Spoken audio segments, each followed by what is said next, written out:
पतीच्या त्रासाला कंटाळून सांगलीत वडर कॉलनी येथे विवाहितेनं गळफास घेऊन आत्महत्या केली। सुरेखा आशिष गुंजी वय 26 असे आत्महत्या केलेल्या विवाहितेचे नाव आहे। या प्रकरणी आशिष गणपती गुंजी वय 31 राहणार बाल हनुमान वडर कॉलनी उत्तर शिवाजीनगर सांगली याच्यावर विश्रामबाग पोलीस ठाण्यात गुन्हा दाखल करण्यात आला आहे। फिर्यादी लक्ष्मी हरिश्चंद्र पवार वय 50 राहणार उत्काड कांचेवाडी तालुका चिपळूण जिल्हा रत्नागिरी यांची मुलगी सुरेखा गुंजी हिचा विवाह संशयित आशिष गुंजी याच्याशी झाला होता। ते दोघे वडर कॉलनी येथे राहत होते। 20 जुलै 2022 ते 5 डिसेंबर 2025 या कालावधीत वडर कॉलनी येथे राहतेघरी आशिष हा दारू पिऊन सुरेखाला शिवीगाळ आणि मारहाण करत होता, तर तिच्याकडे वारंवार बाहेरून पैसे घेऊन ये अशी पैशाची मागणी करत होता।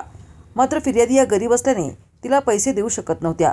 हे माहीत असल्याने सुरेखा यांनी पतीच्या त्रासाला आणि नवऱ्याच्या मानसिक त्रासाला कंटाळून 5 डिसेंबर रोजी तिच्या राहतेघरात घरातील छताला असणाऱ्या पंख्याच्या साहाय्याने गळफास घेऊन आत्महत्या केली। म्हणून फिर्यादीने या प्रकरणी विश्रामबाग पोलीस ठाण्यात तक्रार दिली असून पोलिसांनी फिर्यादी यांच्या जावई आशिष याच्यावरती गुन्हा दाखल केला आहे। आशिष यास पोलिसांनी अटक करून पुढील तपास सुरू ठेवला आहे।